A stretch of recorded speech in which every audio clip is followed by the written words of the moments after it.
Hey guys, welcome back to the channel, and today I was going to talk a little bit about screen protectors. So I purchased a screen protector for the Instinct. I know it's sapphire and it's more robust, but I don't know, I scratched my last one, so I thought, let me get some better light in here, so I thought it'd be a good idea to apply a screen protector.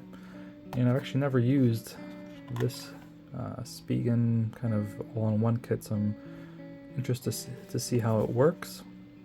And then I'll probably do somewhat of a unscientific experiment just to see if it impacts the solar charging. So I was going to use a flashlight to kind of do it before and after. Unfortunately, you know, the Fenix is not as efficient when it comes to charging, so I added it to the front here, but you can kind of see when I do the Instinct, it kind of instantly goes to full power, where this one, it kind of has to sit on there for about a minute or so before it also registers full power. I was hoping to find something that would maybe take it to like half, just so I can kind of see if this really interferes, because if they both go to full, that's not going to be a full representation, although actually this time only went to half. So let's see here, maybe if I only leave it on for the last time it went all the way to full, but maybe let's see if I can get it to only do like half. Okay, so maybe this could be our before. You can kind of see that it's registering how many bars. We're actually right in the middle of half, but let me see if I leave it on here longer to see if it'll take it to full. And then we got this kit right here, which it kind of comes with a whole, you know, kind of a more in-depth one, but ideally what you're supposed to do is just press it on. So usually when I apply these screen protectors, I always use some rubbing alcohol to kind of get a clean adhesion, and then just kind of push all that out. But these come already kind of, I don't know if they're pre-glued or what, but actually it's got adhesive on it, so it'll be interesting to see how this works. So we'll give that one a go. I'm not going to really bother the instructions because I think it's pretty self-explanatory. Clean it, press it. Let's see here, clean it, remove the film, push it on, press it, whole sticker. Yeah, well, whatever, we'll figure it out. All right, let's see where the watch is at now. Okay, you see it kind of went to full now. I was hoping it would only max out at half, just so I can kind of have a better way to measure it. Let me see what this UV light will do. On the Instinct, I think it will take it to full as well. Let's see here. Yeah, it goes to full right away. Instinct's kind of obviously more efficient at charging, but we know that we got full power with kind of the high-powered white light. The overhead light, unfortunately, is not really bright enough to really move the bar at all, so we're not going to use that one, but I have a UV light here that I'm curious to see. Let's see, once this thing resets, I will try to see if we can replicate it, but there obviously is a little bit of a lag with how this kind of reports the solar power, where the Instinct is kind of quick to react, or quicker. Did this reset yet? Come on. I mean, I don't think the overhead light's doing anything, but let's just see if it comes back to normal quicker. Okay. So now let's see what the UV light will do, if anything.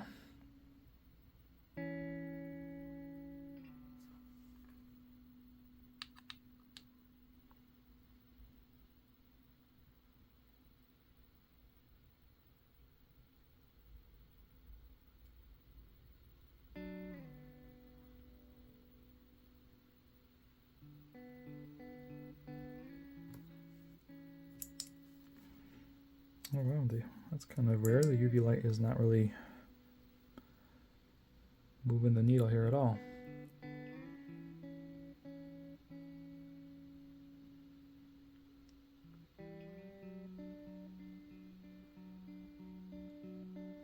Yeah, and the instinct, it kind of quickly, you can kind of see already it's at half power. If I put it all the way on it, should take it to about half, but oh, there we go. Yeah, see, there's just a lag on this thing. So the instinct, so the Fenix looks like if I just kind of put the UV light on it, I'll just give it like 10 seconds. We'll see what's the most we can get here. It stops too short. Actually, you know what? I have another UV light we can use. Hang on. Okay, well, in the name of science, I got another light to use here. I'm just curious to see if I can get a more. All right, so we'll just put that on there for, say, 10 seconds. That'll be our benchmark.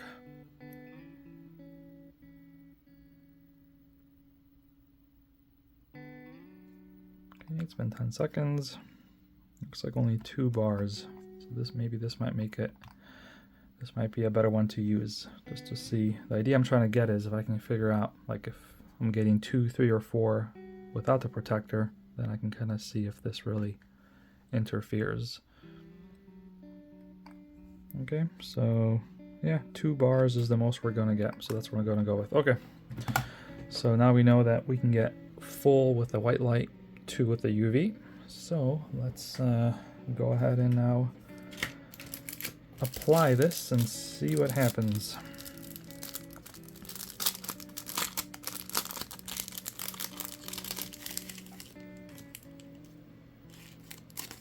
Looks like they give you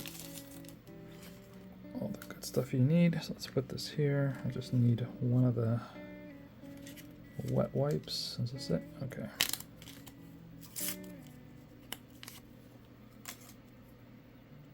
Wow, this is like a very generous, look at that. It's a very generous wet wipe they give you. I've never seen one that big before. Even for phones they give you tiny ones, so nice to see that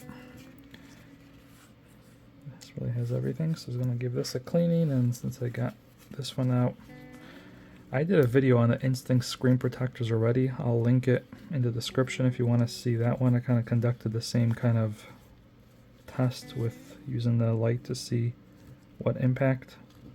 So I'm not going to bother going through that one. I'm just going to focus on the Instinct for now, or the Fenix for now. Okay.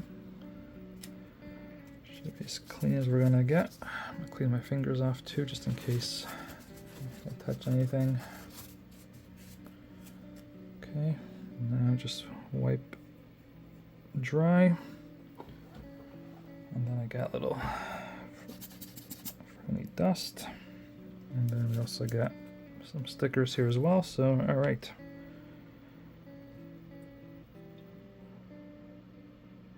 oh wow, so yeah, this is pretty well. So this is, I think, looks like custom for the Fenix because it fits just right. Okay, so remove the dust from there, make sure there's no dust. 1 second.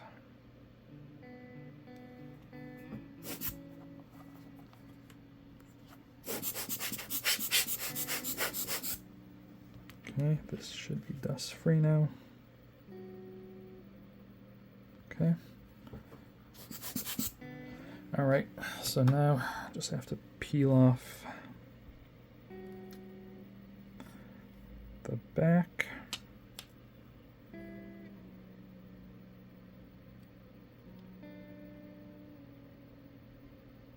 Okay, so now press.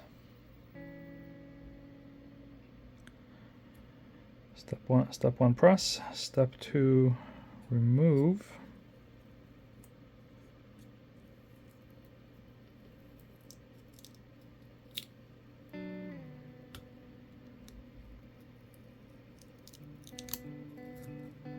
I'm not sure that worked because it looks like everything is still here. Oh, okay, there we go.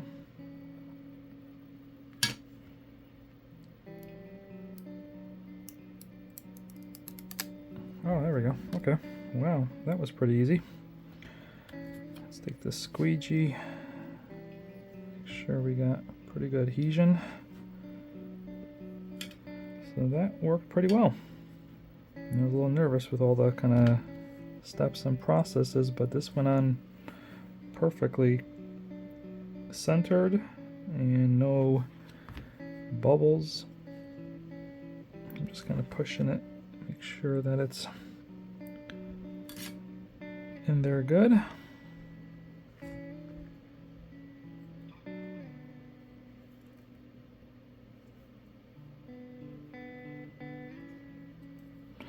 Okay, so it went on perfectly. Can't even really see it. Okay, so we're on perfectly. Now let's see what happens to our solar charging. So with this one, we were able to get full bars before. Let's see if we can achieve that again.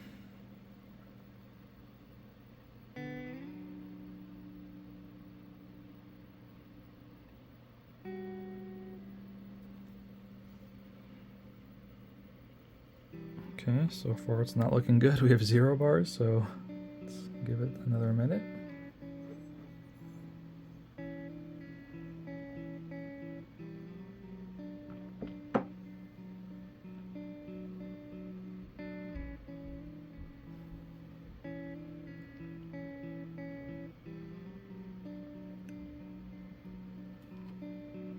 Alright, so 1 short of getting full. So I think if we leave it on for another few seconds, we should still be able to get full solar with this kind of bright white light. Okay. And no. So it looks like if we can't reach full, then obviously this screen protector has some kind of an impact on solar charging, at least in this kind of unscientific test. Alright, it's been long enough. Okay, well, so test 1. Oh no, there it is. Okay, so it did hit full. It's just there's a lag on it. Okay, so with the white light, we were still able to retain full. Let's kind of see if we can zero this out. Okay, got this back reset, and now we'll give it about 30 seconds of UV light, and we'll see if it can hit at least 2 bars. But even though with this kind of white torch we got full power, I did feel like it took longer to get there than it did without the screen protector. And then what are we at here? So this is still holding at 1 bar. So without the screen protector, it was able to get to 2 bars, and now we're sitting at 1 bar.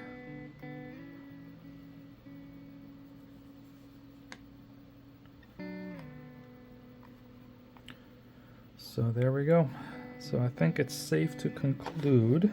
I mean, again, I know, I'm sure some solar scientists will say this was a horrific way to test, but that's all I have at my disposal to test. But it's safe to say from my kind of unscientific experiment that, well, look at that. Well, now we got 3 bars instead of 2, so I don't know.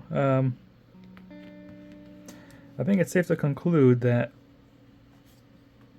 you know, that if there is an impact on solar charging, it seems to be very minor, if at all. But it's interesting that I only had 2 bars without the screen protector, and now I get 3, but I did kind of keep it on there maybe longer than before. So I don't know. This obviously isn't meant to be published in any kind of scientific journal, just me having fun here, but I think from my experiment here, I feel comfortable leaving this on. I don't think there is going to be a significant, if any, kind of impact on solar charging, and I just feel better protecting the screen. You know, these are expensive watches. I don't care if it's sapphire. I scratched my last one, so you know, for $10 to keep it extra protected, it to me is worth it.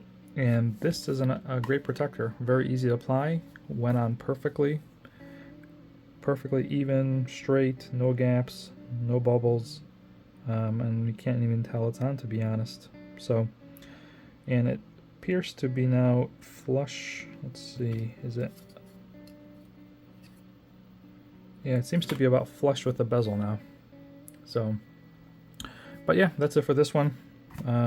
Hopefully in editing I can kind of make this a little shorter, because I see it went on for almost 20 minutes, but I do recommend the screen protector. It worked fantastic. I'll put a link for it in case you want to pick one up. And I am going to apply this one off camera to my Instinct as well, just to kind of give that one protection as well. And I'll put a link to a video that I tested this one previously as well. But that's it for this one. I will catch you on the next one.